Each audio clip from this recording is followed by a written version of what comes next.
Sony. Ito, model number KDL 43W800C. Testingin natin. Ayan. Ito. Power on. Yun. Uy. White screen.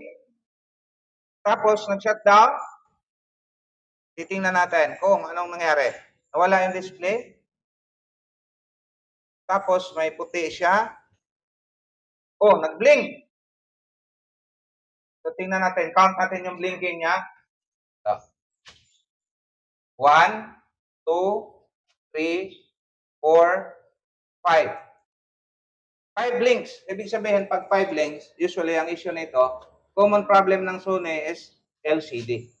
So, focus tayo sa LCD nito, sa T-Con, sa panel board niya, kung ano yung nagiging sanhi ng problema.